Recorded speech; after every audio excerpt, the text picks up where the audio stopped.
Arti seorang ibu buat aku. Mama itu teman. Mama itu support system. Mama itu yang membuat aku bercita-cita tinggi seperti sekarang. Sosok mama tuh luar biasa, bodyguard buat aku ketika aku dibully itu pasti mama yang marah-marah.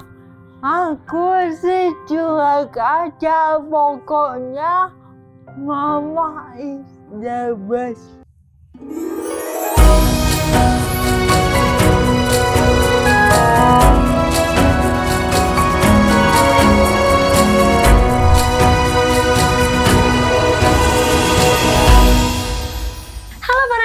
Selamat datang di Ibu Negara Andara. Ngerasain senang, susah, dan hebohnya jadi seorang ibu di keluarga Andara bersama Nagita Slavina. Pada kangen gak sama aku? Akhirnya senang banget bisa ketemu lagi nih sama para Noise. Tapi hari ini pastinya beda dari yang kemarin. Karena aku sebagai Ibu Negara Andara gak cuma bercerita tentang kehidupan di Andara, tapi kali ini aku mau membuka pintu bagi seluruh warga negara di luar Andara untuk berkeluh kesah dan juga cerita-cerita kisah inspiratif mereka. Hari ini aku bersama Aisyah Cahyu Cynthia atau yang biasa dipanggil Ica.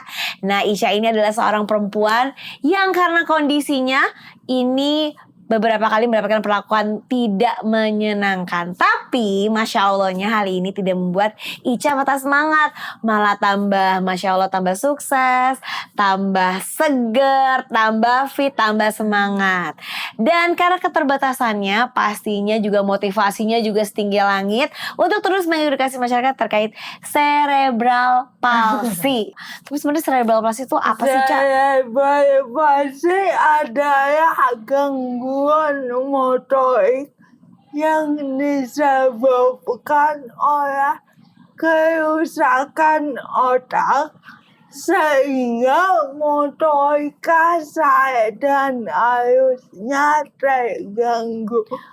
Tetapi tidak berpengaruh oleh kemampuan cara berpikir.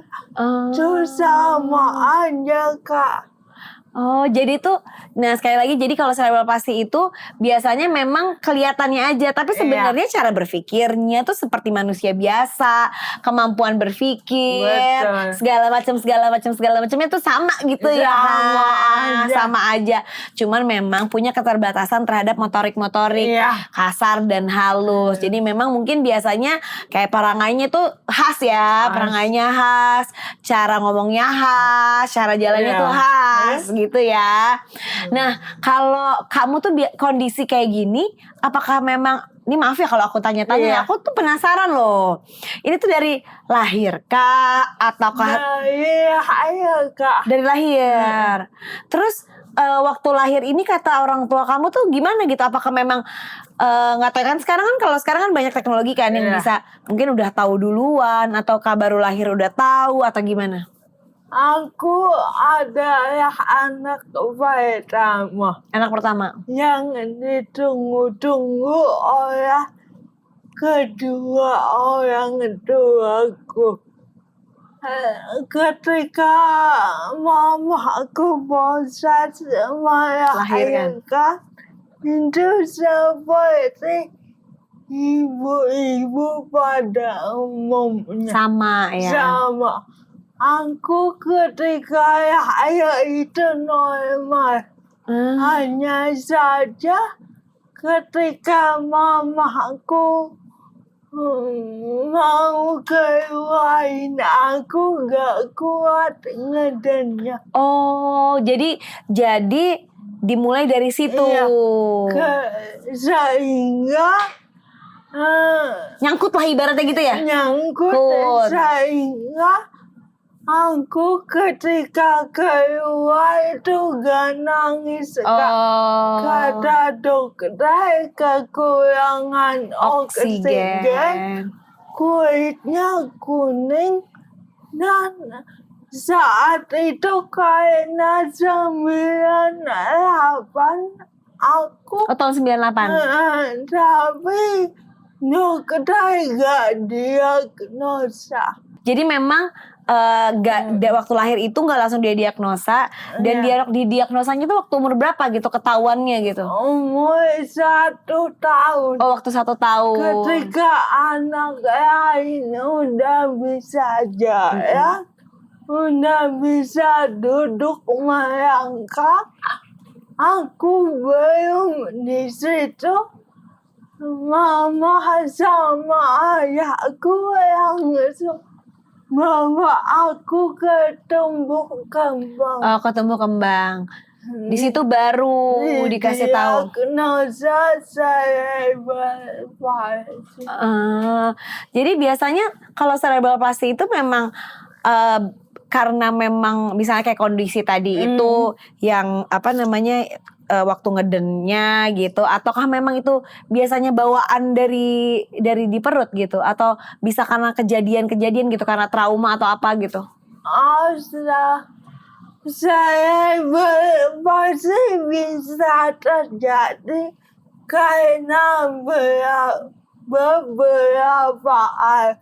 Oh, jadi beberapa ya. Virus. Oh, bisa juga karena virus. Saat mengandung Toxoplasma rubella atau ketika itu bisa terjadi prematur. Oh, prematur juga. Prematur dan kekurangan oksigen. Ya karena memang bahaya banget ya, kekurangan oksigen itu bisa merusak jaringan-jaringan, salah satunya otak, yang mungkin salah satunya yang bisa berpengaruh kepada cerebral palsy ini gitu. Nah, ini tuh waktu, karena tadi juga udah dijelasin ya kalau cerebral palsy itu kemampuan otak berpikirnya tuh sebenarnya mungkin sama gitu sama yang kayak anak-anak lain atau seperti orang-orang lain.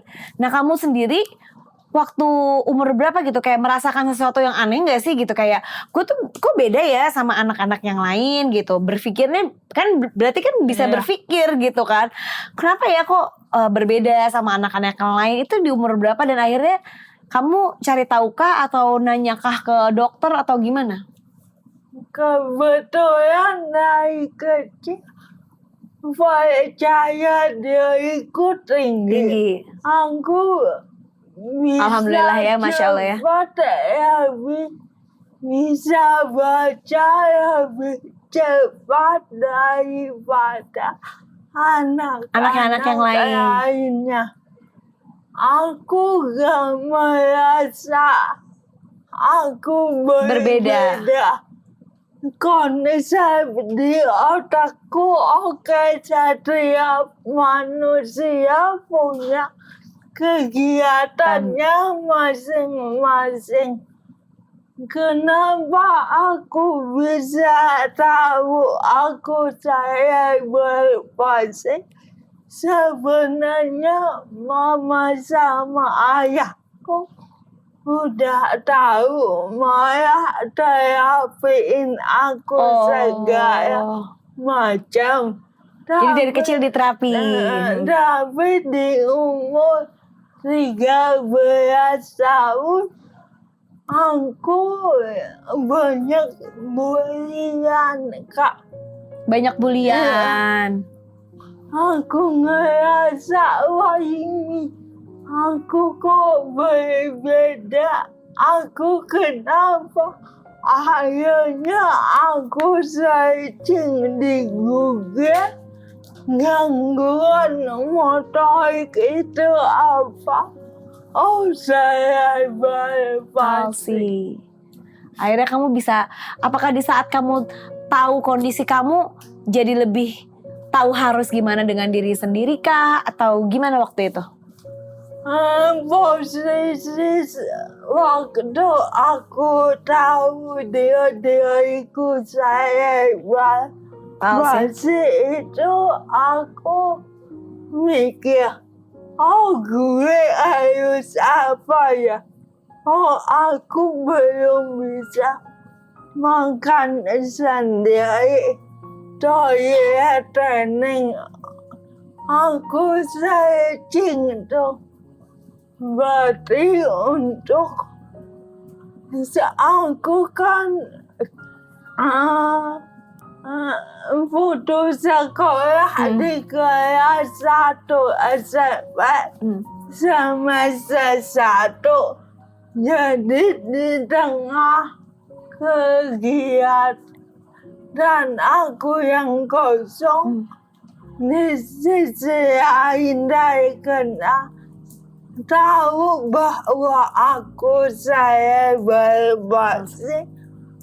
Oke, sekarang aku harus mengejar kemandirianku dulu nih. Baru bisa ngejar mimpi-mimpi yang lain. Jadi memang kamu sadar persis memang yang harus dikejar itu adalah kemandirian dulu. Jadi kamu di situ fighting gimana caranya biar bisa hidup mandiri dalam arti makan sendiri dulu, ke toilet sendiri dulu. Mandi sendiri awalnya tuh 3 jam. Oh, yang paling berat, ini maaf ya aku nanya ya, dari kegiatan sehari-hari yang kamu lakukan gitu untuk mencapai kemandirian kamu, itu yang paling berat waktu belajarnya yang mana? Buka baju sampai robek. Terus mandi 3 jam. Belajarnya waktu belajar sampai kedinginan. Gak ada yang nolongin. Kamu gak mau ditolongin apa karena waktu itu pengen belajar? Orang rumah jatuh niatnya pengen mandiri. Ya udah gak usah dibantuin. Biarin aja, tak juga bisa kok. Ternyata bisa beneran, Masya Allah. Sekarang kalau mandi berapa lama? Mandi sekarang 15 menit. Oke banget dong, mandi 15 menit. Aku kadang-kadang sejam loh sama nongkrong. Ya kan? 15 menit keren. Apalagi yang seru, karena aku dikasih tau juga katanya kamu tuh bisa naik sepeda juga, seperti ya sama, aku aja nggak bisa naik sepeda loh, Ca. Kamu gimana belajarnya bisa naik sepeda? Aku jenuh di rumah, makanya aku nabung buat beli sepeda. Itu pertama kali aku naik ke sepeda, mama teriak, kakak jangan jauh-jauh, jatuh gimana? Mak ketakutan. Kamu bikin mama kepikiran aja. Sampai akhirnya bisa. Nanti kamu ngajarin aku ya.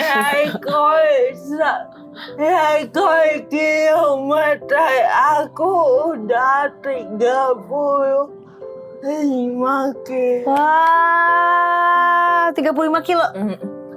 Dari Ciledug sampai Kota Tua. Oh ya? Aku goes. Wow, sendirian? Iya. Sendirian? Masya Allah, keren banget. Tapi ini satu yang aku penasaran nih. Boleh dijawab atau enggak? Tapi dalam memang kan keadaannya kan memang motorik kamu kan yang terganggu. Tapi kan secara berpikir kita sama lah gitu, sama-sama yang ada di sini. Dengan apa ya? Dengan kamu kayak tadi misalnya kayak minum gitu.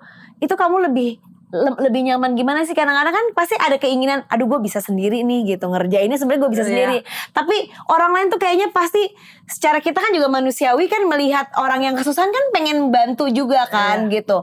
Kamu tuh sebenarnya nyamannya gimana? Apakah, duh gue nggak mau nih dibantuin terus sama orang gitu, ataukah sebenarnya nggak apa-apa gitu? Jadi sebenarnya kamu nyamannya tuh di mana gitu? Kalau sehari-hari aku milih sendiri. Lebih senang sendiri. Tapi tentu misalnya syuting sekarang kan aku nggak bawa baju ganti. Kalau tumpah itu resiko. Jadi lebih baik dibantuin. Aku lebih mikir resikonya daripada keegoisan. Oke. Katanya Ica ini awalnya tuh gabung di komunitas cerebral palsy dan jadi volunteer juga di Sayap Ibu. Itu tuh Sayap Ibu tuh kayak Panti asuhan ya. Disabilitas. Ya. Nah itu gimana tuh awal ceritanya, kamu pengen sendiri apa diajakin? Awalnya aku kesepian di rumah, ngapain? Bengong-bengong aja. Kamu gak suka bengong-bengong ya? Gak suka. Terus aku cari teman yang sesama saya berpasti, supaya aku gak merasa sendiri gitu. Ketemu rumah saya berpasti. Jadi aku senang banget kalau lihat anak-anak atau adik-adik lainnya, ibunya suka ngomong, Kak Ica hebat, semoga adik kayak Kak Ica ya gitu ya. Buat aku itu suntikan semangat untuk aku. Terus di rumah saya pasti itu hanya 2 bulan sekali, Kak. Dan kamu juga punya komunitas sendiri kan? Namanya Jendela Cerebral Palsy. Itu ceritanya gimana? Waktu aku di yayasan Sayap Ibu jadi volunteer, aku pulang jam 6 sore, naik kereta sendiri. Terus aku dibilang ibu-ibu penumpang di situ, waktu mau digugurin. Astagfirullahaladzim. Kamu rasanya gimana orang ngomong kayak gitu? Di situ aku cuek pakai headset. Tapi kamu dengar. Kamu ceritanya pakai headset, dikira mungkin dia nggak dengar gitu kali ya. Di situ aku pikir, kalau aku nangis udah selesai, nggak berimpact apa-apa. Aku diam di kereta dengerin musik, pulang mikir, nih ibu-ibu ngomong gini karena kurang edukasi. Benar. Kita gak bisa nyalahin, namanya ibu-ibu kan. Aku ibu-ibu juga. Tapi setuju. Tapi Masya Allahnya dari kamu adalah yang aku senang, segitu kamu ibaratnya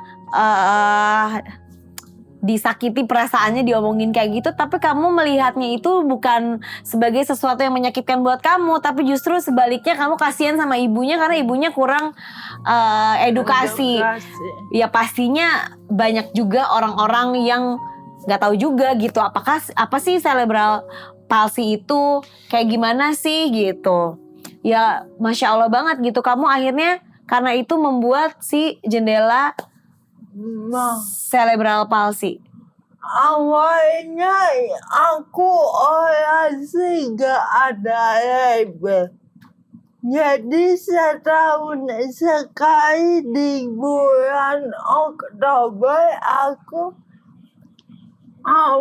bikin fundraising di Car-Free Day di Jakarta. Jakarta di Bundaran HI. Terus aku mulai ikut volunteer. So aku training, pokoknya kamu harus orasi begini. Apa itu? Kasih edukasi ya. Berbasis segala macam. Kita siapin kain, terus kalau ibu teman-teman yang lagi CF dan mau support, mereka harus tanda tangan di sini. Alhamdulillah media baik dan aku niatnya edukasi buat masyarakat luas. Kedua kalinya baru temanku sendiri bikin orasi tapi gak ada label. Udah 2 minggu sebelum hari saya berbahasa, aku di sini gitu, iya ya namanya apa? Terus aku coret-coret buku jendela saya berbahasa itu. Jendela artinya wawasan dunia. Wah, jadi sekarang alhamdulillah banyak orang yang lebih aware, lebih tahu apa itu cerebral palsy, hidup berdampingan juga. Tanpa ternyata memang orang-orang dengan cerebral palsy itu ya bisa juga hidup seperti kita, cuman memang dengan keterbatasan motorik. Tapi ya ngobrol, berdiskusi, punya kesempatan dan punya kemampuan yang sama gitu. Orang jadi lebih tahu ya. Jadi bukan berarti orang cerebral palsy itu kalau diomongin gitu diam aja. Diomongin gitu mikir. Jadilah jendela cerebral palsy. Keren Ica. Nah, ini kita balik lagi ke zaman sekolah. Dulu waktu sekolah, Ica ini di sekolah sama gitu ataukah di sekolah yang berkebutuhan khusus atau gimana? SD sampai kelas 6, kelas 1 SD sampai kelas 5 aku sekolah inklusi swasta gitu. Oh swasta ya. Terus dipindah ke sekolah menengah ke bawah. SMP-nya? SMP-nya di situ diberlakukan pembulian. Oh, jadi waktu SMP itu kamu dibully? Iya. Dibully gimana sama teman-teman? Pas ada soal bahasa Indonesia, kamu mimpinya jadi apa? Itu aku jawab mimpinya jadi artis. Terus aku diketawain sekelas. Mimpi lo jadi artis, mimpi mah di tempat tidur aja, jangan di sini. Nih gitu. Kamu perasaannya gimana nih gitu ya? Aku dia mikir oke, teman-teman aku sekarang begini. Tapi someday aku akan bukti. Benar. Ya at least bukan jadi artis seperti artis, cuman kan dengan apa yang kamu pikirkan, apa yang kamu lakukan itu ternyata membawa kamu menjadi seorang public figure yang orang tuh tahu gitu ya. Gimana rasanya dari tulisan waktu SMP bilang mau jadi artis, sekarang ya kurang lebih bisa jadi kenyataan gitu. Apa rasanya? Rasanya sih senang sudah pasti, tapi nggak girang banget. Bukan yang girang Karena gini ya Kak, pemberian mereka saat itu sekarang terbayar dengan aku seperti ini. Mau apa lo? Mereka teman-temannya sekarang pada kemana? Pada ngubungin nggak?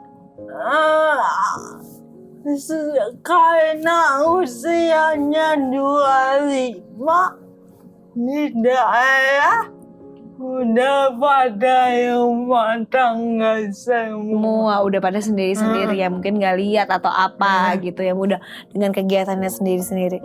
Terus katanya waktu SMP itu kamu katanya sampai dikeluarin sekolah juga? Iya.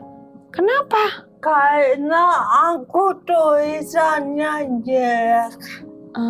Terus gak boleh bawa laptop. Oh, padahal kalau kamu pakai laptop bisa ya? Buat ujian. Semua nilai pelajaran nol. Karena tulisan. Bukan karena kamu nggak bisa berpikir seperti yang lain gitu kan? Bukan. Kebetulan ujian UASnya tuh esai. Oh, ya kalau esai panjang ya, makanya kamu sebenarnya butuh komputer. Tapi kamu tetap, yang aku tahu kamu katanya sampai sekarang tetap kuliah. Gimana? Kuliah kan? Gimana sampai akhirnya bisa sampai kuliah? Padahal waktu itu katanya di sekolahnya dikeluarin. Di situ aku disuruh pindah sekolah. Tapi karena keterbatasan biaya, akhirnya di rumah aja. Oh, sekolah di rumah. Terus sambil aku ngejar kemandirian tadi, aku juga kerja paket. Jadi akhirnya kamu memilih untuk di rumah sambil melatih skill-skill yang lain, terus ikut paket sampai akhirnya sekarang bisa kuliah. Sekarang kuliah jurusan apa? Kuliah semester berapa? Hubungan masyarakat semester 8. Wah, sebentar lagi selesai dong. Masya Allah, tuh ternyata apapun itu keterbatasannya, ternyata kalau memang punya semangat, terus pastinya disupport sama banyak sama keluarga, ternyata bisa juga ya.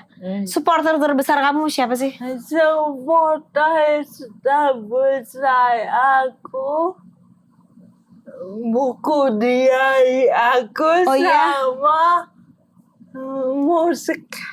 Kamu sukanya musik apa? Tadi aku lupa mau nanya. Kamu tuh kan pakai ini terus ya. Kamu paling suka musik apa sih? Aku musik baru ini aku suka. Siapa? Kalau artis penyanyi favorit? Oh, kamu suka banget Nadine Amizah. Udah pernah ketemu? Udah. Sama ini kan kesukaan kita sama Yura Yuni. Oh iya, aku juga suka Yura. Udah pernah ketemu Yura? Belum, nanti semoga ketemu dan bisa nonton konsernya Yura ya. Tapi ternyata musik, aku juga setuju sih, karena aku juga musik itu sangat amat berpengaruh dalam hidup aku. Aku tuh seneng banget yang namanya kayak olahraga atau beraktivitas di jalan itu yang bikin semangat. Yang bikin semangat aku olahraga ya musik. Yang bikin aku semangat kalau lagi bete ya musik. Semuanya musik punya pengaruh yang luar biasa sama kita. Emosi. Betul, setuju. Paling seneng aku kalau dengar musik sambil bengong. Kamu sambil apa? Bengong. Ngopi sore-sore. Oh, kamu suka ngopi juga? Sama. Banyak sama loh kita. Nah, satu lagi nih aku penasaran. Selain kuliah juga, kuliah juga pakai uang jajan sendiri lagi ya, Masya Allah ya. Kuliah, terus katanya Ica juga tinggal sendiri di Jakarta. Jadi apa yang selama ini kamu usahakan mencapai kemandirian itu valid adanya bahwa sekarang kamu bisa tinggal sendirian di kota Jakarta ini. Gimana ceritanya tinggal sendirian di kota Jakarta? Sebenarnya nggak sendiri banget. Itu aku nekat, Kak. Boleh sama orang tua tinggal sendiri? Boleh nggak boleh? Kenapa? Berarti kamu kabur dari rumah? Nggak, ceritanya lagi liburan keluarga besar ke Jakarta. Karena aku tinggal di Purwokerto dari lulus SD sampai umur 15 tahun. Di Purwokerto itu aku banyak didiskriminasi. Karena mungkin mereka belum terlalu paham ya. Sehingga aku nekat gak mau masuk mobil, diam aja. Oh, jadi waktu mereka pada mau pulang keluarga kamu mau tinggal di sini. Iya. Sampai sekarang. Sampai sekarang. Sampai sekarang di sini kamu tinggal sama siapa dong? Awalnya tinggal sama ayah. Karena ayah sibuk, aku juga modelnya anaknya nggak bisa diganggu. Kalau aku lagi mikirin ide yang serius, diajak ngomong dikit atau dicoyak, buyar, aku bisa ngamuk. Jadi mendingan sendiri. Jadi mendingan udah sendiri aja. Sendiri aja. Emang orang tua nggak khawatir? Khawatir sih, khawatir cuma udah dipersiapin. Dan doain juga pasti ya. Walaupun ya apapun sebagai orang tua itu kan pasti pengennya yang terbaik. Khawatir tuh pasti, tapi pasti dengan tinggalnya sendiri Ica di Jakarta itu sudah diperhitungkan, sudah dijagain, sudah dipersiapkan, sudah didoain juga sama orang tua dan pastinya dipantau ya. Dipantau. Nah kalau Ica sendiri sekarang ada terapi-terapi gitu gak sih atau? Aku ada terapi tapi udah berhenti. Udah berhenti, jadi udah gak bosen. Emang kalau terapi ngapain aja sih, Ica? Fisioterapi. Oh, fisioterapi buat postur, bicara, motorik gitu. Bicara ada lagi namanya terapi bicara. Oh, terapi bicara ada, terapi motorik juga. Motorik itu namanya okupasi. Iya, okupasi terapi. Iya. Jadi macam-macam, tapi kamu udah gak mau lagi? Aku ganti dengan kegiatan sehari-hari. Itu ternyata juga bisa juga ya, sama aja ya. Dan ternyata Ica juga menulis sebuah novel nih, kita lihat nih. Nih, Say Hello to My World. Gimana ceritanya akhirnya sampai bikin novel segala? Karena aku umur 16 tahun itu diundang jadi pembicara ke Jogja kemana-mana. Terus aku Temanku itu namanya anak tongkongan saya jadi pembicara begon lu apa nggak ada kayak apa-apa. Aku diem aja. Oh iya, aku harus bikin karya. Akhirnya Ada musik, ada film. Aku buat buku karena aku ingin dikenal sebagai Ica yang menulis buku saya. Keren. Ini udah bisa dibeli ya? Udah. Bisa merasakan, bisa melihat, bisa mendengarkan apa yang ada di kepalanya Ica pasti ya kalau baca buku ini. Keren banget. Nah, pastinya kan Ica sampai sekarang ini kan disupport besar banget sama keluarga. Salah satunya pasti ibunya Ica. Iya. Ibu tuh orang yang kayak gimana nih sama Ica? Kalau kita ibu-ibu kan ngelihat anaknya aja khawatir, apalagi mungkin ngelihat anaknya yang punya kebutuhan gitu, pasti kan khawatirnya berlebihkah ataukah Ica dibeli ruang yang bagaimana gitu sama ibu? Ternyata mama tuh sosoknya khawatir banget, tapi mama tuh kayak temen. Oke, temen. Kadang curhat, kadang berantem, kadang berargumen. Pokoknya seru lah.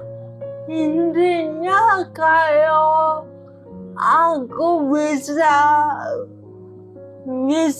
mengungkapkan isi hatiku dan mama itu udah tenang, aman semua. Luar biasa banget mamanya Ica ini, bener-bener nge-support Ica sampai sekarang. Karena pasti nggak mudah gitu sebagai seorang ibu melihat anaknya, kan pasti pengennya ngebantuin, pengennya anaknya nyaman, baik, tapi di satu sisi pengen juga anaknya jadi anak yang mandiri. Ya. Itu kan berat ya pasti ya, antara kayak mau ngebiarin kayak tadi mandi dingin-dingin gitu. Kita kan sebagai ibu kan aku pengen bantuin, tapi di sisi lain pasti anaknya juga pengennya mandiri. Keren banget buat Mama Ica, salam juga buat mamanya Ica. Sehat terus buat keluarganya Ica. Dan seru banget hari ini, senang banget bisa ngobrol sama Ica. Karena kita dari Ica ini kita melihat kalau keterbatasan itu tuh pastinya gak akan pernah bisa menghalangi siapapun kita dalam berkarya, berbuat baik, lebih baik, jadi mandiri. Buktinya Ica bisa sampai sekarang ini. Pasti banyak yang terinspirasi. Yuk buat semuanya lebih semangat lagi ya Ica ya. Iya. Buat semua para noise, bilang dong mau kasih pesan apa nih buat para noise supaya lebih semangat lagi. Mungkin yang lagi pada tidur-tiduran lihat Ica ini langsung bangun, gue harus lebih semangat lagi. Itu bukan hanya untuk bertahan hidup, tapi hidup untuk memberikan arti hidup. Wah, tuh. Terima kasih banyak Ica nih buat semua para noise. Langsung pokoknya jangan lupa dengerin terus nih Ibu Negara Andara buat tahu kisah-kisah inspiratif lainnya eksklusif cuma di Noise. Jangan lupa di subscribe, comment, like, dan juga share ini ke teman-teman kamu. See you para noise. Hai, terima kasih udah setia menonton Ibu Negara Andara di Noise. Gak cuma dengar kisah inspiratif dari tamu-tamu aku juga pengen juga nih dengar cerita kisah inspiratif dari kalian juga. Yuk share cerita inspiratif kamu lewat TikTok. Caranya, upload konten cerita inspirasional tentang ibu ke TikTok. Kontennya bisa berupa cerita inspirasi dari ibu sendiri ataupun cerita dari relatif terdekat kamu seperti teman, tetangga, keluarga, dan sebagainya. Nah, nanti pas di-upload jangan lupa pakai hashtag sekumpulan cerita ibu bersama Noise. Upload sebelum tanggal 13 November 2023.